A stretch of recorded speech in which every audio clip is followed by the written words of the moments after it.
Good evening. आज हमारा target रहेगा कैश फ्लो के अंदर जो एडजस्टमेंट हमने छोड़ी थी। कौन सी एडजस्टमेंट छोड़ी थी समर्थ? लास्ट क्लास में क्या किया था कैश फ्लो में? ध्यान नहीं, बिल्कुल ध्यान नहीं है। कोई बात नहीं, कोई बताएगा मुझे ऑनलाइन में what was the topic in the last class? बताओ। अरे कैश फ्लो रिवाइज कर रहे थे हम लोग, और कैश फ्लो की रिवीजन में हमने क्या कर लिया था? ट्रीटमेंट ऑफ डेप्रिसिएशन पूरा हो चुका था या नहीं हुआ था? डेप्रिसिएशन में प्रोविजन पूरा कर लिया था, जो हैंडआउट के केसेस से कर लिए थे वो। नहीं सर। याद है मैंने आपको नोट्स में नहीं कराया था ना? ठीक है, तो अभी आज हम क्या करते हैं, पिछली क्लास में मैंने प्रोविजन कैसे होता है उसको समझाया था आपके साथ। कैश फ्लो में प्रोविजन का प्रोविजन फॉर डेप्रिसिएशन का ट्रीटमेंट, मशीनरी का ट्रीटमेंट, फिक्स्ड एसेट्स का treatment, that we have done. ठीक है जी। आज हम क्या करेंगे, देखिए आज की क्लास में हमें क्या करना है। अब आज की क्लास में हमारे पास टारगेट रहेगा कि हम लोग टैक्स का ट्रीटमेंट भी सीख लें, हो सकता है डिविडेंड का भी ट्रीटमेंट सीख लें, लेकिन उससे पहले कुछ क्वेश्चंस वो वाले जो मैंने आपको हैंडआउट में दिए थे करने के लिए, और मैंने कहा था कि भाई ये ना आप लोग खुद करना, लेकिन आपने खुद वो करे नहीं कभी भी, और शायद वो काम आगे बढ़ा नहीं। ठीक है जी। तो आइए मैं आपके सामने लेके चल रहा हूं अब अपना वही हैंडआउट, और उससे रिलेटेड जो केसेस थे उनका डिस्कशन। कैश फ्लो का डॉक्यूमेंट है, उसे निकाल लीजिए। सभी के पास कैश फ्लो का डॉक्यूमेंट ऑलरेडी पड़ा हुआ है? पड़ा हुआ है, बताओ या गायब है या नहीं है? Yes, sir. हाँ, कैश फ्लो वाला कागज निकाल लीजिए। I take that document with us. और जरा मुझे बताइए कि क्या स्क्रीन पर दिख रहा है ये document? Is it visible on your screen? देखिए क्या दिख रहा है स्क्रीन पर, बोलो भाई, कोई तो जवाब दो। Harshit, is it visible on your screen?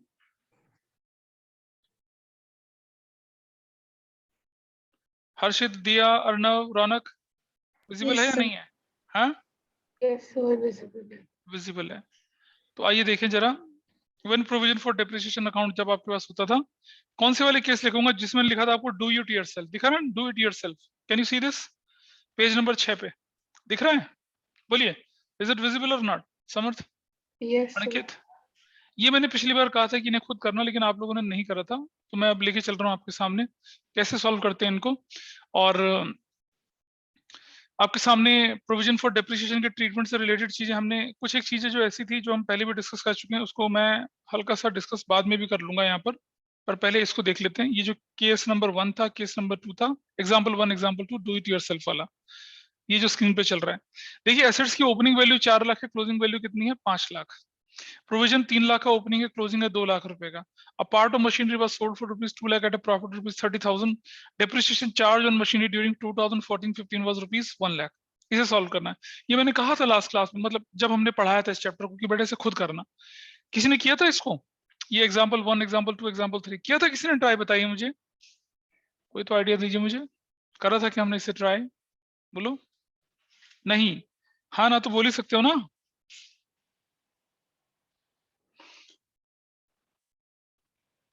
चलिए इसको सॉल्व करते हैं आपके सामने। अब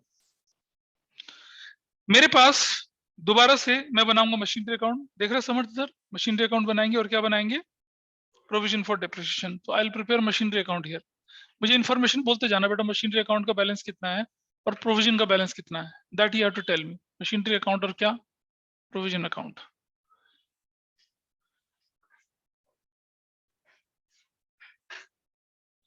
रुपीज, पर्टिकुलर्स, क्रेडिट, रुपीज है, पर्टिकुलर्स है, और डेबिट है। ठीक है, मतलब फॉर्मेट में बना रहा हूं आपके सामने, और उसके बाद हम आगे लेके चलते हैं इसको।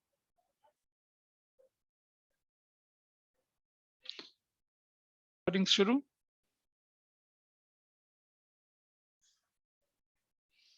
बैलेंस बीरी, समर्थ बोल, बैलेंस बीरी कितना है भाई? देख बैलेंस बीरी यहाँ पर, हाँ बैलेंस बीरी है कितना? 4 लाख रुपया। व्हाट इज बैलेंस सीरी? हाँ 5 लाख, करेक्ट, ऐसा करके। व्हाट इज बैलेंस बीरी? यहाँ यहाँ बैलेंस बीरी कितना है? व्हाट इज बैलेंस बीरी है? अबे देखो क्वेश्चन देख के बताओ, इधर बैलेंस बीरी कितना है? 3 लाख का, 3 लाख का ओपनिंग बैलेंस, और बैलेंस सीरी इस तरफ कितना है? 1 लाख है इधर। अच्छा, अब हमें बोला गया क्या कि depreciation charge during the year, यानी कि statement of profit and loss bracket में डेप्रिसिएशन चार्ज, ये कितने का बोल रहे हैं? 1 लाख रुपीज का बोल रहे हैं, है ना? तो वैल्यू कितनी हो गई? 4 लाख हो गई। वैल्यू कितनी हो गई? 4 लाख हो गई। अब ये जो निकला यहाँ 2 लाख रुपया, सॉरी 3 लाख रुपया, ये क्या निकलेगा? कोई मुझे बताएगा व्हाट इज दिस? क्या बोल सकता हूँ इसको मैं? Machinery account. Machinery account. ये है एक्यूमुलेटेड डेप्रिसिएशन, मशीनरी अकाउंट बोलकर। क्या है ये? Accumulated depreciation on machinery sold, machinery sold. हाँ सर प्लीज मुझे क्वेश्चन बता दीजिए, मैं थोड़ा लेट ज्वाइन किया। पेज नंबर 6, हैंडआउट्स का page number 6। Okay cash flow का जो हैंडआउट है ना, उसका पेज नंबर 6 लेके चल रहे हैं हम लोग। और यहाँ provision for depreciation, I will write here 3 lakh. अच्छा जी, ठीक है। अच्छा, एक और चीज है कि मशीन को जो हमने बेच दिया, मशीन को बेच दिया, कितने का बेचा? 2 लाख में बेचा। नहीं, 2 लाख की मशीन थी, उसको कितने में बेच दिया? नहीं, अ part of machinery was sold for rupees 2 lakh eight a profit of 30,000। इसका क्या मतलब हुआ? सोल्ड फॉर रुपीज 2 लाख है, ये 2 लाख है, इसमें प्रॉफिट जुड़ा हुआ है या प्रॉफिट एक्सक्लूड है? दिस इज माय क्वेश्चन, है ना? तो इसका मतलब क्या हुआ कि जो सेल्स प्राइस है, बैंक बोलकर जो सेल्स है, सेल्स वो कितने की है? 3 लाख रुपए की है, ठीक है? सॉरी 2 लाख रुपए की। सेल कितने की दे रखी है? 2 लाख रुपए की। और यहाँ statement of profit and loss बोलकर जो गेन है, गेन वो कितने का गेन है बताइए? 30,000 का गेन है। Everybody is okay with this? ठीक है, एग्री करते हैं इस बात से? हाँ ना बताइए, दिक्कत तो नहीं है कुछ भी? अच्छा, अब मैं आंसर निकाल लेता हूँ। What I will get here, ये कितना, ये वैल्यू कितनी है? 5 है तो 7 10 लाख यहाँ पर आया। ये कितना आया? 10 लाख यहाँ पर आया। इधर क्या बोलेंगे? बैंक बोलकर परचेज, कितने का परचेज आया? 570। फिनिश, आपका क्वेश्चन खत्म हो गया। ओपनिंग वैल्यू क्लोजिंग वैल्यू का कोई यूज नहीं है, ये प्रोविजन का कोई यूज नहीं है। ये सेल इन्वेस्टिंग में चले, ये ओपनिंग क्लोजिंग का कोई यूज नहीं है। ये non cash non operating receives में जाके माइनस, ये इन्वेस्टिंग का आउटफ्लो, और ये depreciation charge non cash non operating क्या पेमेंट में जोड़ देंगे जाके, इसको खत्म। This is your answer. बताइए किसी को कोई डाउट यहाँ तक? ये लग रहा है कि बहुत मुश्किल काम किया हम लोगों ने। बोलो भाई, पता चल रहा है क्या किया? बताइए। रिदवान बोलू, समर्थ तो खैर है, वामिका, विधि, Yes. विदिशा, हो गया, फिनिश है। इतने तो करना था इसमें, ठीक है? कोई डाउट तो नहीं है ना? चलिए इसका अगला पार्ट करते हैं, ठीक? वो 2 लाख में बेचा, प्रॉफिट जोड़ के नहीं बेचा, 2 लाख में बेचा उसको, मतलब आपने कितने में बेचा? मतलब उसकी एक्चुअल वैल्यू 170 थी। हाँ बिल्कुल सही बात है। चलो अब मैं दोबारा से शेयर कर रहा हूँ स्क्रीन आपके पास। अगला एग्जाम्पल लेके चलते हैं, थोड़ा सा नीचे देखिए, ये रहा एग्जाम्पल नंबर 2। एग्जाम्पल नंबर 2 में लिखा है क्या कि मशीनरी अकाउंट है 18 लाख 7 लाख का, एक्यूमुलेटेड डेप्रिसिएशन 3 लाख 3.5 लाख का, a part of machinery book value 1,50,000, accumulated depreciation 30,000, sold at a profit of 25% on sales. ये तो हमने करे थे केस, प्रॉफिट पे बेचना, उस पे बेचना, याद है ना? तो करके देखते हैं, इसको भी करेंगे। शेयरिंग हटा रहा हूं मैं यहाँ से, और अब मैं इस क्वेश्चन को सॉल्व कर रहा हूँ आपके सामने। जस्ट सी दिस, यहाँ इस तरफ बताइए मुझे। आई विल राइट हियर, थोड़ा सा इस तरफ चलते हैं।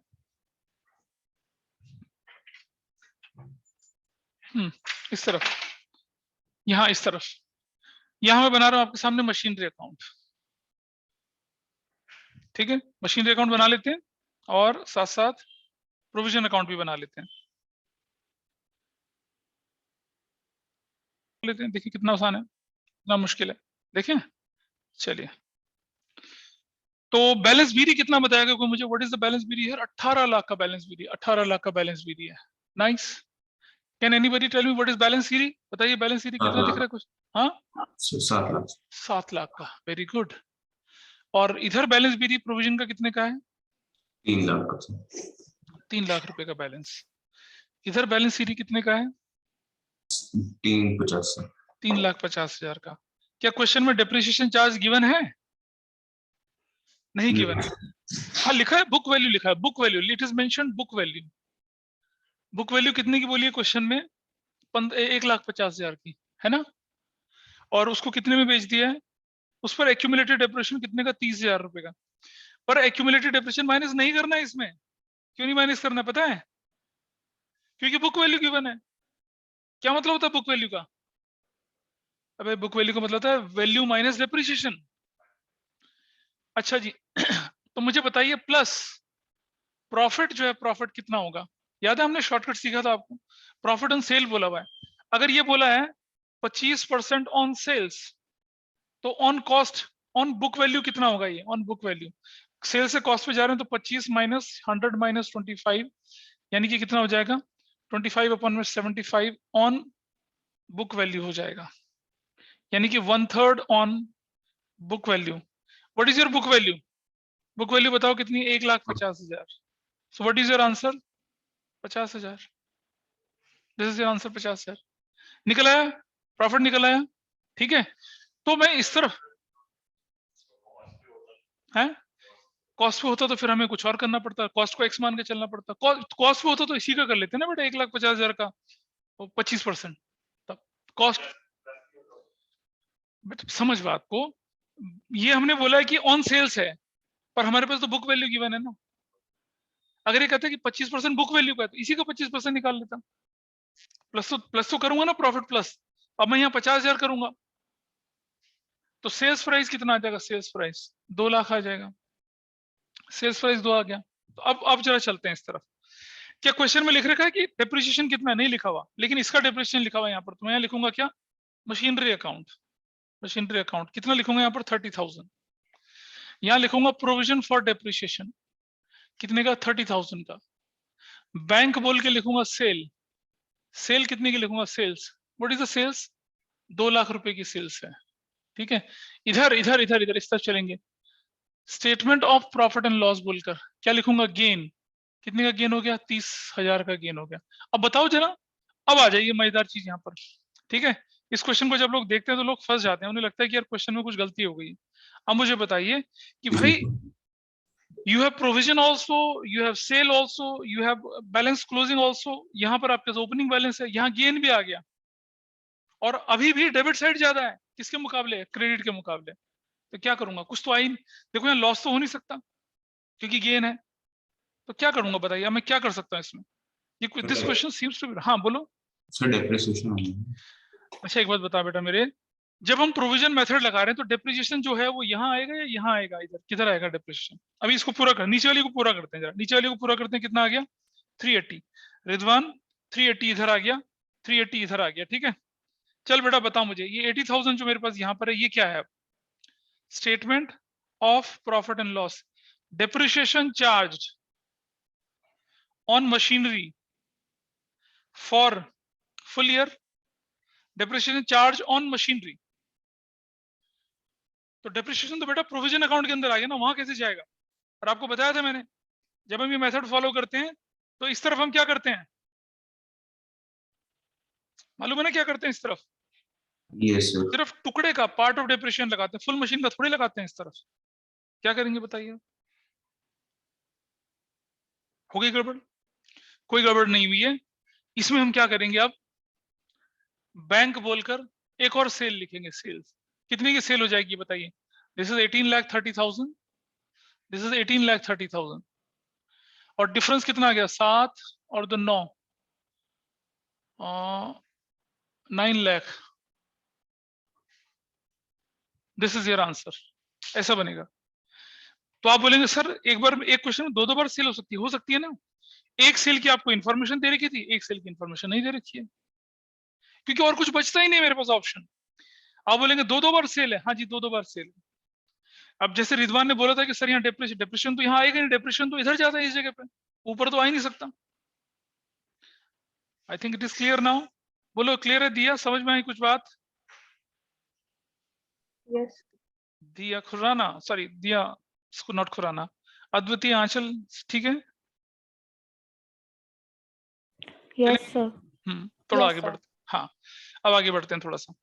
तो ये हो गया कौन सा वाला केस जो आपकी दे रखा था जी, डू इट योरसेल्फ, ये वाला केस था। और आगे चल जरा एग्जांपल नंबर 3, थोड़ा प्रोसीड करते हैं। ये वाला देखिए, अब की बार आपके पास क्या दे रखा है, मशीनरी दे रखी है 2 लाख रुपए की, 3 लाख रुपए की, एक्यूमुलेटेड डेप्रिसिएशन भी दे रखा है। अ पार्ट ऑफ मशीनरी जिस पर एक्यूमुलेटेड कॉस्टिंग दे रखी है, इतना है, सोल्ड फॉर रुपीज 8000 पर्ची। ये सबसे इंपॉर्टेंट है, ये वाला part, this part is most important. इस वाले पार्ट को लेके चलते हैं हम, ठीक है।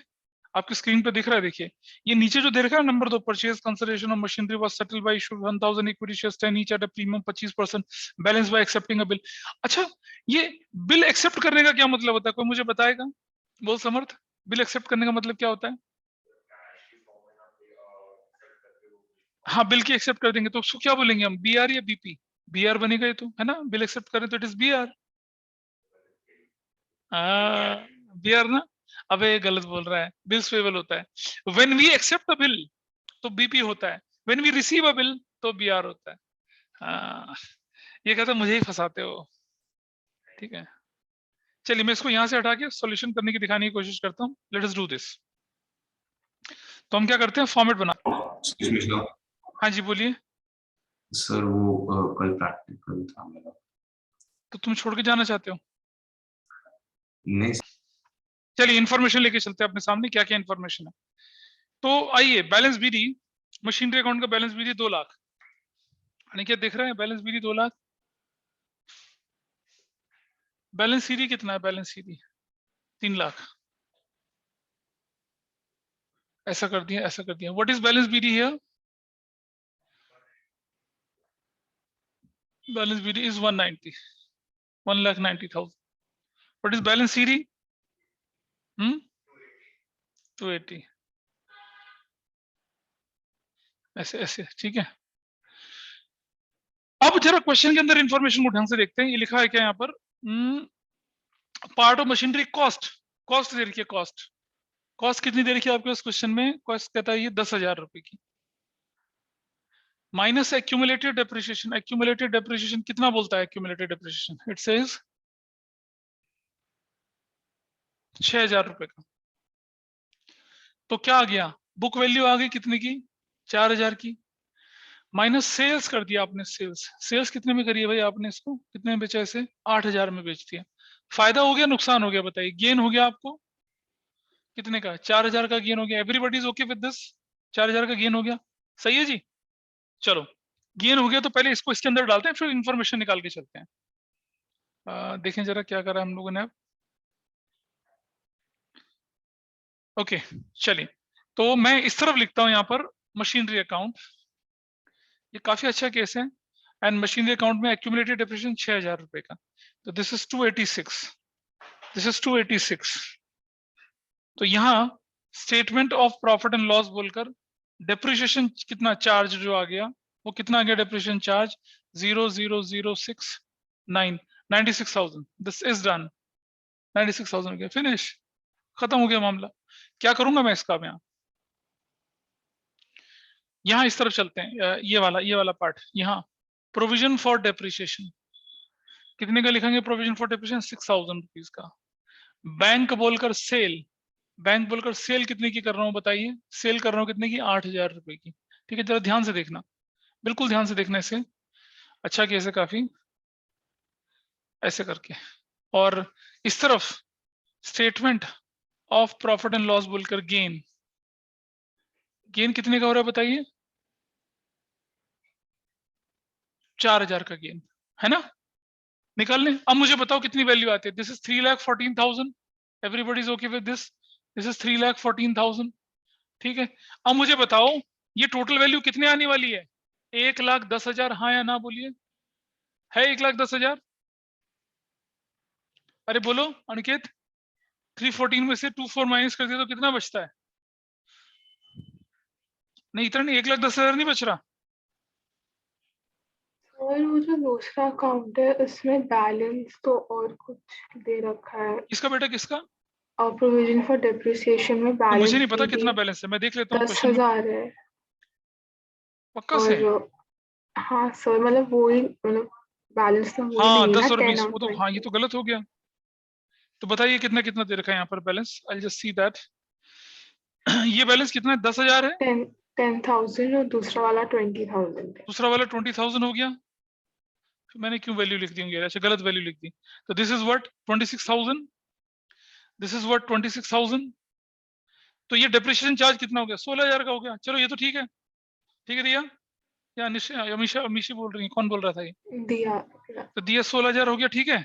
यहाँ तो Yes, कोई फर्क sir. नहीं पड़ा, यहाँ तो वैल्यू अपनी बराबर ही रही है ना? Yes, sir. Now my purchase value is 110। मेरी परचेज वैल्यू कितनी की? जरा ध्यान से देखना, मेरी परचेज वैल्यू कितनी है? 1,10,000 की मेरी परचेज वैल्यू। जरा ध्यान से देखिए अभी क्या होने वाला है यहाँ पर। 1,10,000 के साथ क्या क्या होने वाला है आपके पास? जो एडजस्टमेंट दे रखी है ना, I am sharing that adjustment with you right now. ये देखिए क्या लिखा है एडजस्टमेंट में कि purchase consideration of machinery was settled bye issue 1000 equity shares और ₹10 कितना परसेंट प्रीमियम? कितना परसेंट प्रीमियम बोल रहे हैं? समझ दिए 1,000 शेयर इशू कर रहे हो आप। कितने शेयर इशू कर रहे हो आप? 1,000 शेयर इशू कर रहे हो। और कितना प्रीमियम पे इशू कर रहे हो आप उसको? 25% प्रीमियम पे इशू कर रहे हो, है ना?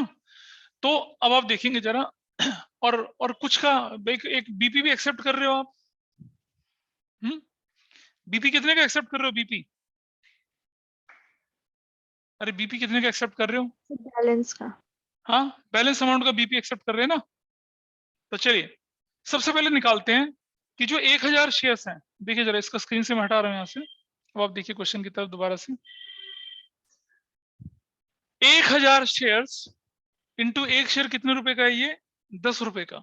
तो your value is 10,000 plus securities premium reserve कितना है? 1,000 इंटू 2.5 कितना हो गया? 12,50। बोल भाई, है नहीं अनिकेत? तो व्हाट इज द वैल्यू? 11,250। यानी कि ध्यान से समझना, यानी कि एक, हाँ गलत है क्या?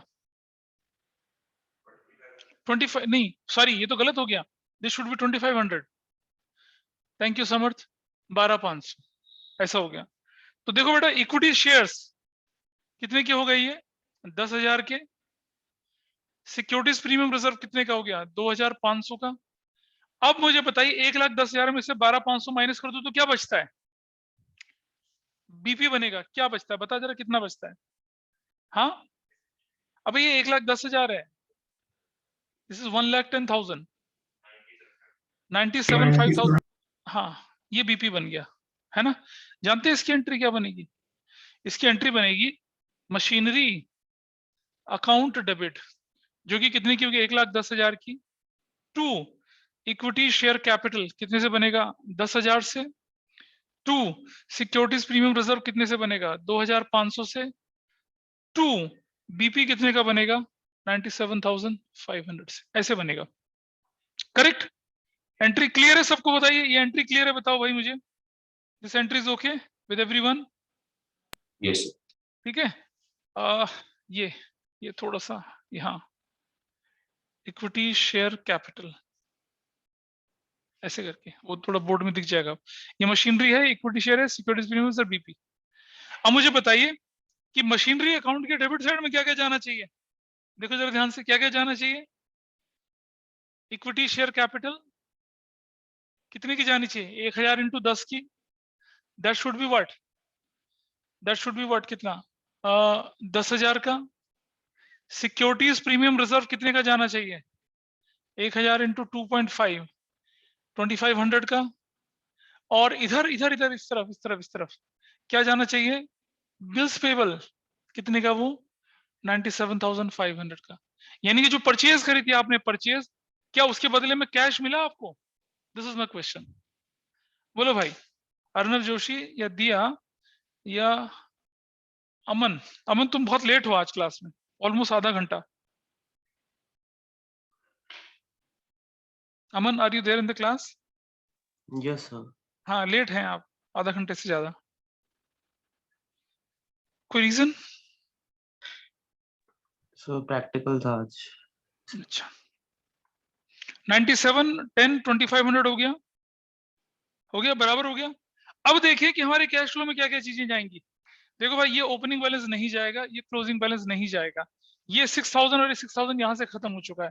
ये डेप्रिसिएशन चार्ज जाएगा, ये सेल जाएगा इन्वेस्टिंग के अंदर, ये ओपनिंग नहीं जाएगा, ये क्लोजिंग नहीं जाएगा, ये गेन जाएगा बेटा, गेन तो जाएगा ना। अब मेरी बात सुनो, क्या इक्विटी शेयर कैपिटल जाएगा फाइनेंसिंग में? ना, कैश फ्लो हुआ ही नहीं। आपने क्या कर दिए? आपने मशीन खरीदी, बदले में शेयर दे दिए, कंसिडरेशन अदर देन कैश नहीं जाएगा। क्या सिक्योरिटीज प्रीमियम रिजर्व जाएगा? नहीं जाएगा, कैश फ्लो तो हुआ ही नहीं। क्या बीपी जाएगा? नहीं जाएगा, कैश फ्लो तो हुआ ही नहीं। बीपी जाएगा नहीं जाएगा बताइए, दिस इज माय क्वेश्चन। हाँ, बीपी जो है वो ऑर्डिनरी बिजनेस ट्रांजेक्शन्स तो हुआ नहीं है। आपने तो किसी का कर्जा चुकाना था, मशीन के बदले में आपने क्या करना था, उसको पैसा देना था, पैसे के बदले में बीपी चला गया। तो देखिए, आप समझ पा रहे हैं कि क्वेश्चन करते समय अगर ये चीजें आएंगे तो ये कैश फ्लो में कहीं इंपैक्ट नहीं डालेंगी। अगर इसकी जगह क्या होता, बैंक हो जाता, तो हम क्या मानते हैं उसे, इन्वेस्टिंग का क्या मान लेते हैं, आउटफ्लो मान लेते हैं। Is it clear with everyone? Vidisha समझ में आ रही है कुछ बात, या जिप सैप जू? तब परचेज करके लिखते, परचेज तो बेटा सारी है ये, बेसिकली क्या है ये, परचेज कंसिडरेशन आप पे कर रहे हैं, सारी है परचेज तो कैश की फॉर्म में नहीं है, तो कैश फ्लो का कोई चांस नहीं बनता है यहाँ पर। अमिशी इज हियर, कुछ पता चल रहा है क्या हो रहा है ये? अमिशी, यस सर। ठीक है। दिस वाज द केस जब हमने क्या देखा, ये मैंने आपको पिछली बार जब हमने पढ़ाया था तब मैंने कहा था इनको आप अपने आप करना, लेकिन आई नो कि आप लोगों ने नहीं करा होगा, इसलिए मैंने ये करवा दिए। इंपॉर्टेंट थे, थोड़े से अलग हैं, एग्जाम में आएंगे तो आपको तकलीफ नहीं होगी। चलिए एक केस और डिस्कस करते हैं, उसके बाद मैं थोड़ा सा आगे बढ़ता हूँ। ये वाला केस मैं पहले करवा चुका हूँ, ये वाला केस नीचे वाला, ये बोलना कुछ नहीं कहते, ये दिस केस ग्रॉस ब्लॉक वाला केस याद है ना, प्रोविजन फॉर डेप्रिसिएशन को एड बैक करते हैं, तो I am not discussing this case again. क्या सभी को मालूम है ये मैं ये 80 + 25 क्यों कर रखा है, 55 + 40 क्यों कर रखा है? Do everybody is clear about this concept, या अभी दिक्कत है? I am just talking about this part. Sir आपकी स्क्रीन विजिबल है। मेरी स्क्रीन विजिबल नहीं है पक्का से? Yes sir, but I am sharing it. Sir it's not visible. देखिए जरा, इज इट विजिबल नाउ? देखा, ऐसे दिखा, हाँ दिख तो रही है बेटा, नहीं दिख रही क्या अभी भी? तो मुझे विजिबल दिख रही है सर। दिख नहीं तो भाई, तो तुम फोन से कर रहे हो क्या क्लास? नहीं सर, लैपटॉप से ही। मैं तो, मेरे ख्याल से तो विजिबल है ये। क्या बाकी किसी को भी ऐसी कोई परेशानी है कि विजिबल नहीं है स्क्रीन? कोई तो बोलो। No sir, no not visible दिया बोलती नो है। विजिबल। अच्छा ठीक है, विद्वान कुछ करो, कनेक्शन देखो जरा अपना एक बार। सर मैं रीजॉइन कर रहा हूँ। ठीक है, अब आप देखिए इसके अंदर ना ग्रॉस ब्लॉक जो है, gross block that basically is what, क्या है ग्रॉस ब्लॉक के? अरे यही तो होती है assets Samarth, this gross block is assets. देखो ध्यान से, यही तो है एसेट्स आपकी ग्रॉस ब्लॉक, क्योंकि स्टॉक जो है, लूज सूज है, लाइव स्टॉक है, पेटेंट्स है, ट्रेडमार्क, पेटेंट वगैरह। पेटेंट तो इंटेंजिबल एसेट्स हुआ ना आपके पास, लूज टूल्स आपका करंट एसेट्स हो जाती है, लाइव स्टॉक आपका कुत्ता गधा घोड़ा बकरी होती है, उस पर डेप्रिसिएशन लगता नहीं है, स्टॉक पे डेप्रिसिएशन लगता नहीं है आपका, तो gross block is your value. अच्छा ग्रॉस ब्लॉक की वैल्यू क्या दे रखी है आपके सामने, ग्रॉस ब्लॉक की वैल्यू देख रहे हैं कितनी दे रखी है, 80,000 और 55,000 दे रखी है, दैट वैल्यू इज गिवन, है ना। लेकिन नीचे क्या है, प्रोविजन भी दे रखा है अलग से। और मैंने बोला था कि प्रोविजन फॉर डेप्रिसिएशन में मशीनरी दिखाने के 3 तरीके होते हैं, या तो मशीनरी दिखाओ एसेट्स में, प्रोविजन दिखाओ लायबिलिटी में, या मशीनरी में से प्रोविजन माइनस करके दिखाओ, या मशीनरी को नेट वैल्यू पे दिखाओ, प्रोविजन एडजस्टमेंट में दिखाओ, ये वो केस है। तो आपको क्या करना पड़ेगा, अगर प्रोविजन फॉर डेप्रिसिएशन मेथड है तो मशीन हमेशा किस वैल्यू पे दिखेगी, ग्रॉस वैल्यू पे दिखेगी। तो इसीलिए हमने क्या कर दिया, देखिए यहाँ पर 80 में 25 ओपनिंग बैलेंस डाला और क्लोजिंग में कितना डाला, क्लोजिंग बैलेंस डाला। अब बाकी क्वेश्चन तो नॉर्मल है भाई, देखो बाकी क्वेश्चन बिल्कुल नॉर्मल है, there is no problem in the question. वही ओपनिंग बैलेंस, क्लोजिंग बैलेंस, वही एक्यूमुलेटेड डेप्रिसिएशन, तो डेप्रिसिएशन चार्ज निकल आया, मशीनरी को बेच दिया, डेप्रिसिएशन चार्ज कर दिया, और उसके बाद क्या कर दिया, गेन या लॉस जो है वो दिखा दिया, and your answer is there. तो इसमें और कुछ नहीं था सीखने लायक, सिर्फ यही चीज सीखने लायक थी। तो this was about the treatment of depreciation in case of cash flow statement. ठीक है नैना, अभी आप भी बहुत देर बाद आई हो क्लास में। यस सर, मेरी ईगो की। Let us see the text treatment once again. आपकी स्क्रीन पर दिख रहा होगा, देखिए पेज नंबर 7 पर दिख रहा है, पेज नंबर 7 विजिबल है भाई, है ना, this is visible, page number 7 is visible, comfortably visible है आपके सामने। क्या लिखा हुआ है, income tax paid during the year कितने का है, 1,000 रुपए का। Income tax paid during the year कितने का, 1,000 रुपए। क्या करना है इसका, इट इज क्वाइट सिंपल, कि आप इसे क्या करेंगे, calculation of net profit before tax and extra ordinary में जाके जोड़ देंगे और ऑपरेटिंग के अंदर नीचे जाके क्या कर देंगे, माइनस कर देंगे, खत्म। इतना ही तो करना है। बोल समर्थ, है ना आसान, इजी नहीं, इजी। चलो अच्छा, इसी तरह से एक बार मैंने कहा था कि बोर्ड के पेपर में क्या आ गया था, आपके पास बोर्ड के पेपर में आ गया था कि advance income tax paid, advance income tax paid है 1000 रुपीज का, ऐसा लिखा हुआ आ गया था। तो भाई कंपनी तो एडवांस ही टैक्स भरती है ना, तो उसका भी वही ट्रीटमेंट करना है। Net profit before tax and extra ordinary item calculate करते समय क्या कर दीजिए, एड बैक कर दीजिए, और जो टैक्स पे करते हैं वो ऑपरेटिंग के अंदर उसको जाके क्या कर दीजिए, माइनस कर दीजिए, खत्म। एक बार ऐड कर दिया, एक बार क्या कर दिया, डिडक्ट कर दिया, डन, हो गया, ट्रीटमेंट खत्म। समझ दिख रहा है? अच्छा जी। अब अगर आपके पास प्रोविजन फॉर टैक्स लिखा हुआ आ जाए, एक ओपनिंग और एक क्लोजिंग, तो भाई जो ओपनिंग प्रोविजन फॉर टैक्स है वो पिछले साल प्रोविजन बनाया था, वो इस साल की पेमेंट कहलाएगी। डिफरेंस लेके नहीं चलेंगे ना, डिफरेंस लेके नहीं चलना, ठीक है, ध्यान रखना, इसमें डिफरेंस लेके नहीं चलते हैं। प्रोविजन फॉर डेप्रिसिएशन में डिफरेंस लेके चल लेते हैं, यहाँ नहीं। पता क्या रीजन होता है, टैक्स का प्रोविजन जो बनता है ना बेटा एक साल, वो खत्म हो जाता है, या तो पे होगा या रिफंड हो जाएगा। पर प्रोविजन फॉर डेप्रिसिएशन जो बना वो इंक्रीज तब होगा जब डेप्रिसिएशन चार्ज होगा, डिक्रीज कब होगा जब एसेट्स बिकेगी। इसलिए वहां पर हम डिफरेंस लेके चलते हैं, यहाँ डिफरेंस लेके नहीं चलते हैं। मजा आ गया। सो देखो, ओपनिंग वाला क्या कर दिया हमने, टैक्स की पेमेंट मान ली, और क्लोजिंग वाले को क्या मान लिया हम लोगों ने, क्लोजिंग वाला जो है यानी कि करंट ईयर का जो मान लिया प्रोविजन फॉर टैक्स, उसे ऐड करना net profit before tax and extra ordinary item calculate करते समय। क्लियर है जी मामला, कोई दिक्कत तो नहीं है? आओ जी एक और चीज सीखते हैं, जरा ध्यान से देखना। देखिए, now I am just sharing information with you. 31 मार्च 2022, 31 मार्च 2021, यहाँ लिखा हुआ है provision for tax, this is 1 lakh and this is 2 lakh, ठीक है। और यहां लिखा हुआ है रिफंड ऑफ टैक्स, ये लिखा है 50,000, ये लिखा है 40,000, ठीक। अब मुझे बताइए कि ये जो 1 लाख रुपया ये तो इस साल की पेमेंट कहलाएगी, एग्री करते हो सब लोग, बोल भाई समर्थ, और ये इस साल का प्रोविजन कहलाएगा। ये जो रिफंड है, ये रिफंड इसमें से आया, इसमें से आया, ये इससे पहले कोई फिगर रही होगी उसमें से आया होगा, कोई बताए मुझे, दिया। ये जो 40,000 रिफंड आया है, this is out of 1 lakh, this is out of 2 lakh, या इससे पहले कोई फिगर रही होगी 2000, इससे पहले कोई इससे पहले वाली की, करेक्ट। ये वाला, ये रिफंड किस में से आया होगा, ये रिफंड, 21 में। ये रिफंड किस में से आया होगा, इसमें से ना, यस। करेक्ट ना। तो देखिए कैसे इसको सॉल्व करते हैं, ध्यान से सुनना। तो आपके लिए जो कोई आपके क्वेश्चन में जो रिफंड रेलेवेंट है वो ये वाला है, ये वाला रिफंड आपके लिए रेलेवेंट नहीं है, क्योंकि इट बिलोंग्स टू यहाँ 31 मार्च 2020 में कोई फिगर रही होगी XYZ, ये फिगर इससे रिलेटेड है, ये हमें तो करना नहीं, ठीक है। तो हम क्या लिखते हैं यहाँ पर, ऊपर net profit as per statement of profit and loss, ये लिख दिया।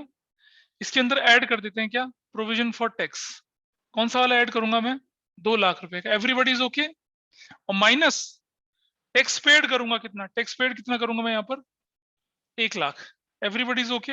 अगर ये एडजस्टमेंट नीचे वाली ना होती तो यही तो होता, समर्थ, यही होता ना, क्या 2 लाख यहाँ जोड़ देते और यहाँ माइनस कर देते, है ना, माइनस टैक्स पेड करते हैं ना, किस पे, cash generated from operating activities, इसके अंदर जो भी होता है उसमें से हम माइनस कर देते हैं, ऐसे तो करते हैं।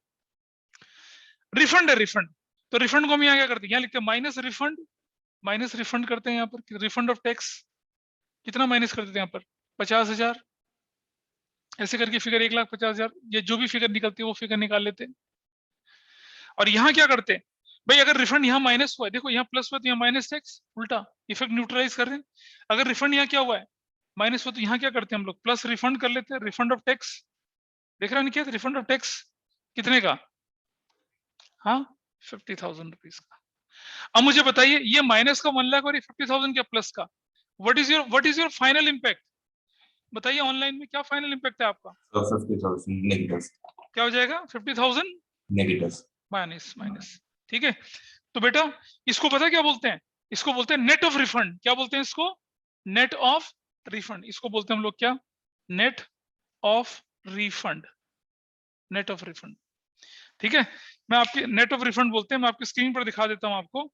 जब हमने ऑपरेटिंग एक्टिविटीज को पढ़ा था तब हमने इसको डिस्कस किया था। ये देखिए स्क्रीन देखिए आपके सामने, बिल्कुल पहले पेज पे चले जाइए। पहले पेज पे नहीं चलेंगे, आप चलेंगे तीसरे पेज पर, है ना।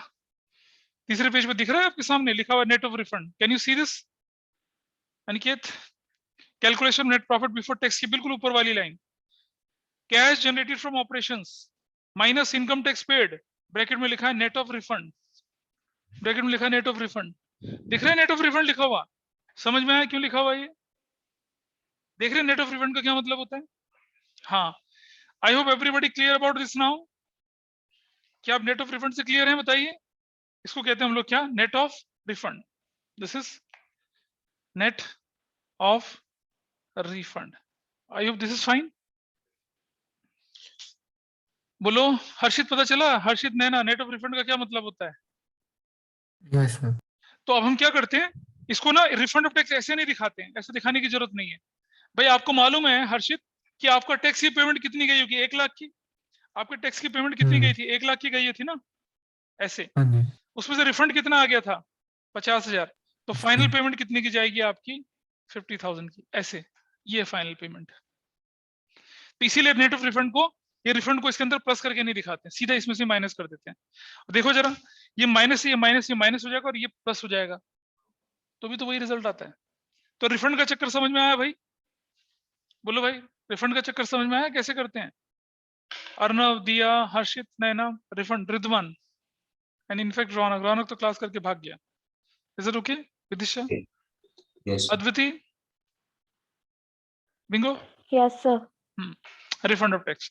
अब आइए एक बड़ा क्वेश्चन लेके चलते हैं, आपकी स्क्रीन पर दिखेगा आपको। इनफैक्ट अब मैं एक क्वेश्चन आपके सामने लेके चल रहा हूँ। वो क्या होगा? वो ऐसे वाला होगा, देखिए ऐसे। 31 मार्च 2021, 31 मार्च 2020, ये 2021 इधर कर रहे हैं और ये 2022 इधर कर रहे हैं, ठीक है। और इधर लिख रहे हैं क्या हम लोग? इधर लिख रहा हूं मैं 2 लाख, इधर लिख रहा हूं मैं 1 lakh. Provision for tax, provision for tax ऐसे कर दिया मैंने, ठीक है।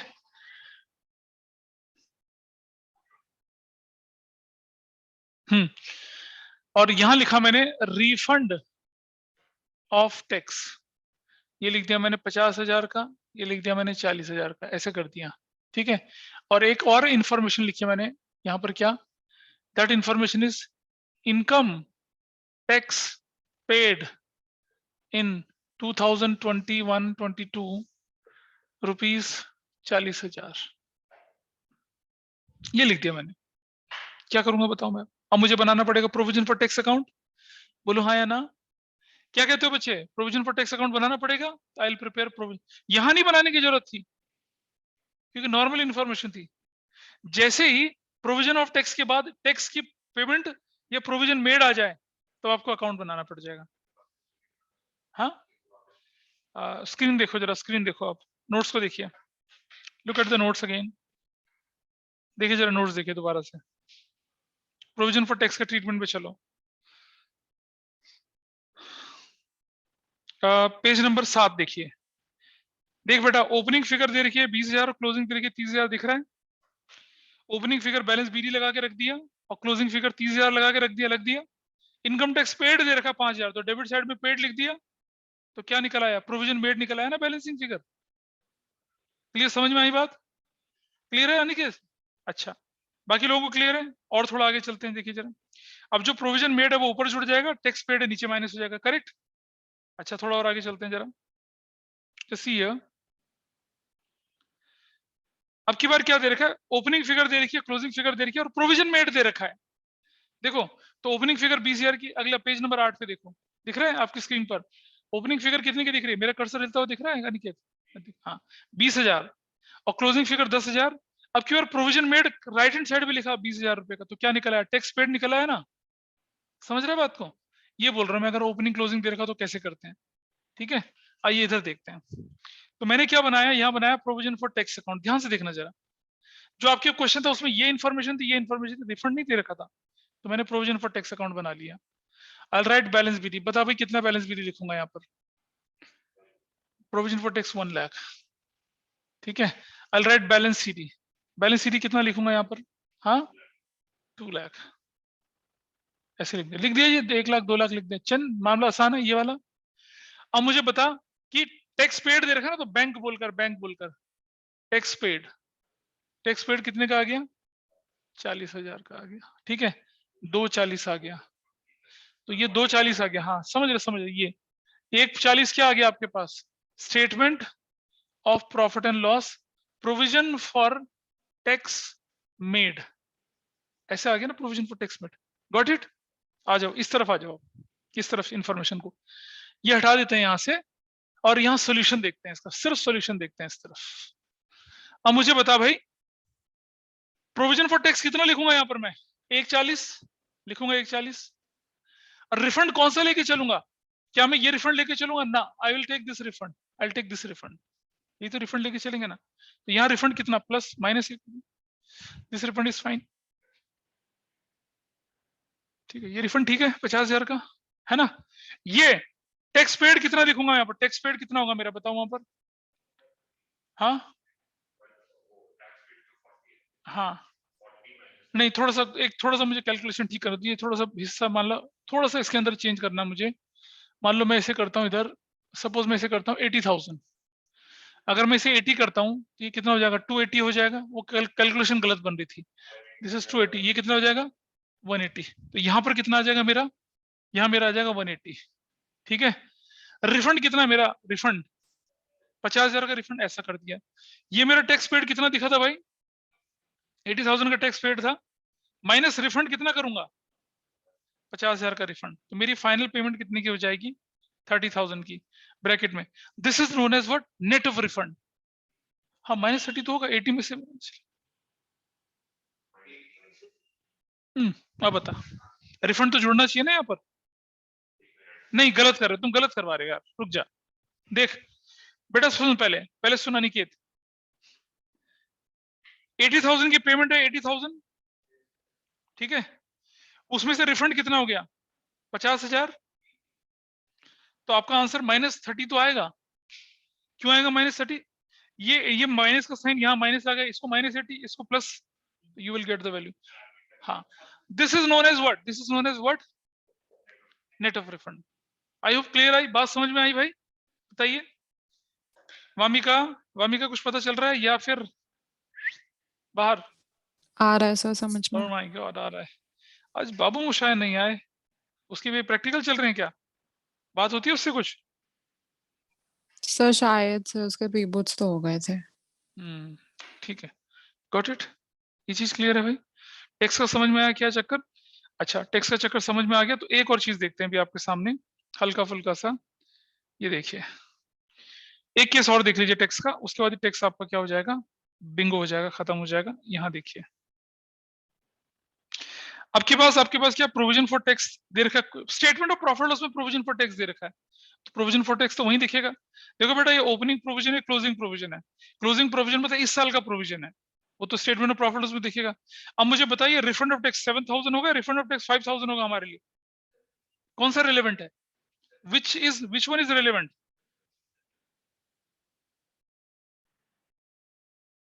हाँ जी बोलो, ये वाला, ये 7,000 रिलेवेंट है हमारे पास क्या, 7,000 रेलेवेंट है, दिखा स्क्रीन पे, गोला लगा दिया मैंने, दिख रहा है? हाँ, 7,000 इज रेलेवेंट, ठीक है।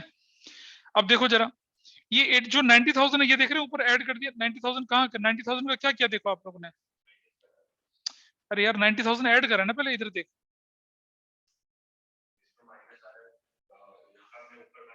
अरे ऊपर तो माइनस ही होगा ना, वो तो स्टेटमेंट ऑफ प्रॉफिट लॉस है भाई, हम तो कैश फ्लो बनाते समय क्या करना है वो देखो ना।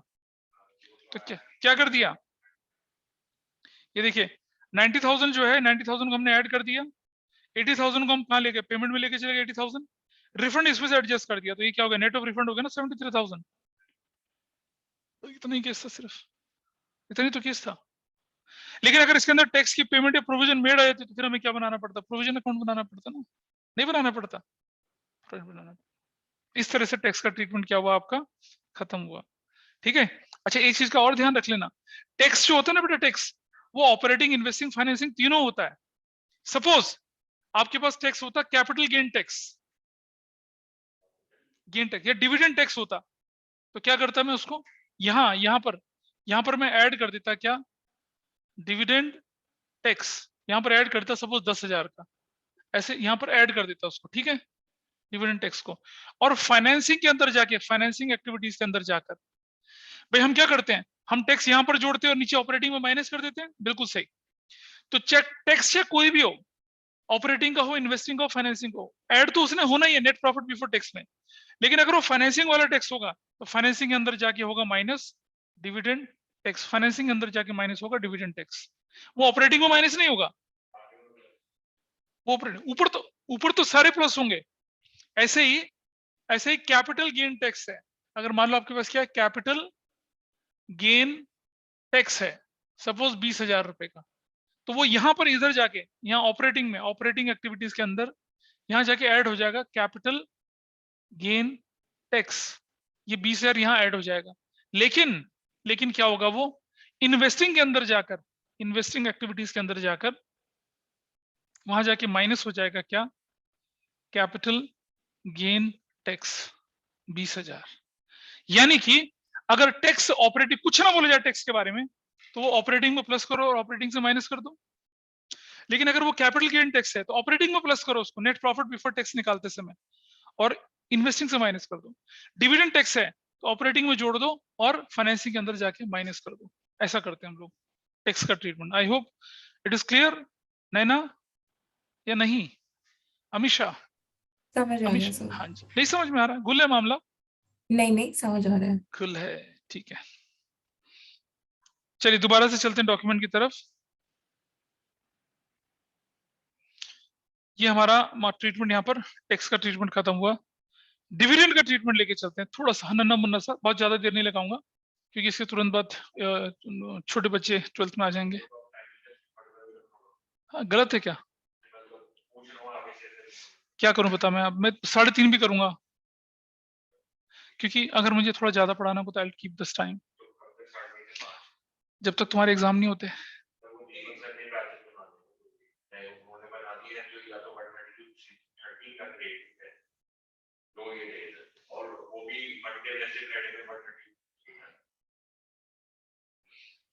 चलो थोड़ा सा 5 मिनट का गैप रख के कर दिया करूंगा शुरू, है ना? अगर तुम उधर आते हो तो वहां से आने में समय कितना लगता है? ठीक है, तो देखिए ये लिखा डिविडेंड पेड 3,000, कुछ नहीं करना। डिविडेंड पेड का क्या मतलब हुआ, नॉन कैश, ऊपर जाके net profit before tax extra ordinary में जाके उसे जोड़ देंगे और फाइनेंसिंग से माइनस कर देंगे। इजी है, बता भाई समर्थ, यही तो करना है। सोल्यूशन देख रहे हैं ना, net profit before tax and extra ordinary item calculate करते समय जोड़ दीजिए और फाइनेंसिंग से माइनस कर दीजिए, डिविडेंड का चक्कर खत्म हो गया, है ना? और थोड़ा आगे चलते हैं। जब इन्वेस्टिंग कोई एसेट्स को बेच रहे होते हैं आप, उस पर फायदा होता है तब उस पर टैक्स लगता है, वो लिखा हुआ आता है कैपिटल गेन टैक्स, अलग से वैसे नहीं बोलते। अच्छा, अब आपके पास इक्विटी शेयर भी है, प्रेफरेंस शेयर्स भी दे रखे हैं, तो इक्विटी बढ़ गए तो फाइनेंसिंग के अंदर जोड़ दिया, प्रेफरेंस बढ़ गए तो फाइनेंसिंग के अंदर जोड़ दिया, है ना? Debenture preference. अब डिविडेंड ऑन इक्विटी, डिविडेंड लिखा है 80,000 का। अब जब डिविडेंड लिखा हुआ तो वो इक्विटी प्रेफरेंस सबका डिविडेंड है, वो उसको ऊपर जोड़ देंगे। हाँ, net profit before tax and extra जोड़ दो, फाइनेंसिंग से माइनस कर दो, चल मामला खत्म। तब क्या होता है, जब आपके पास प्रपोज डिविडेंड, आपके पास जैसे देखो इंटरिम डिविडेंड दे रखा है, इंटरिम डिविडेंड का मतलब होता है इस साल ही प्रपोज हुआ, इसी साल पे हो गया, ऊपर ऐड कर रहे हैं, नीचे माइनस। ऊपर मतलब net profit before tax extra ordinary में जाके क्या करना, प्लस, और फाइनेंसिंग से माइनस। इंटरिम का सिंपल ट्रीटमेंट है। लेकिन बेटा प्रपोज डिविडेंड आपके पास पिछले साल का भी दे रखा है, प्रपोज डिविडेंड इस साल का भी दे रखा है, तो कौन सी फिगर उठाएंगे हम? तो पिछले साल की, करंट ईयर की नहीं बेटा, प्रीवियस ईयर की। करंट ईयर का प्रपोज डिविडेंड तो कंटीजेंट लायबिलिटी है, वो तो बुक्स में दिखता ही नहीं है, मालूम है? Subject to approval of AGM. अगर आपने डिविडेंड प्रपोज किया और वो एजीएम में अप्रूव नहीं है तो आपकी लायबिलिटी बन ही नहीं सकता। तो जो इस साल प्रपोज किया वो तो अगले साल एजीएम में पास होगा ना, और तो जो पिछले साल प्रपोज किया था वो इस साल। हाँ, तो हम कौन सी फिगर को लेके चलेंगे? हम लेके चलेंगे ये 8,000 की फिगर, 8,000 विल टेक 8,000, ठीक है? 8000 को लेके चल रहे हैं, 8000 से कहानी बनेगी। हाँ, नीचे माइनस देखो दिख तो रहा है, ऊपर प्लस नीचे माइनस, ऐसे इंटरम डिविडेंड ऊपर प्लस नीचे माइनस, और ऐसे ही इक्विटी शेयर की वैल्यू 7 से 11 हो के 4000 आपने वैसा कर दिया। हाँ, प्रीवियस ईयर का लेके, करंट ईयर का तो भूल जाइए, करंट ईयर के डिविडेंड का कुछ करना ही नहीं आपने, खत्म, finish, that is useless, that is not relevant, ये हमने लेके चल दिया। देखो क्या लिखा हुआ है, in case interim dividend it will be treated as proposed as well as paid in the current year, dividend proposed in the year 31 March 2015 यानी 15000 will be subject to approval in AGM and will be a part of contingent liability, hence will not be adjusted while preparing cash flow statement. किसको consider करना है आपने, सिर्फ और सिर्फ किसको consider करना है, अरे बताओ। हाँ, इसी को कंसीडर करना है, दैट्स देयर। और ये केसेस ना मैं अगली क्लास में थोड़े से बताऊंगा। अगली क्लास में मैं क्या करूंगा आपके सामने, इसको वाइंड अप करूंगा और वो डिवेंचर का इंटरेस्ट और इंटरेस्ट ऑन इन्वेस्टमेंट्स उनको लेके चलेंगे, और उसके बाद हम तैयार हो जाएंगे किसके लिए, फुल फ्लैश क्वेश्चन को रिवाइज करने के लिए, क्योंकि ट्रीटमेंट आती है डिविडेंड की, टैक्स की और डिप्रिसिएशन, आप देख लेना इतना ही आता है आपके पास, और बाकी जो डिवेंचर पे इंटरेस्ट निकालना, इंटरेस्ट ऑन इन्वेस्टमेंट लेके चलना, प्रीमियम और रिडम्पशन वगैरह, इसको लेके चलते हैं हम लोग, ठीक है। So that's all for today, आज की क्लास ही वाइंड अप करते हैं। देखिए प्रैक्टिस आपका काम है और आपको करना है वो।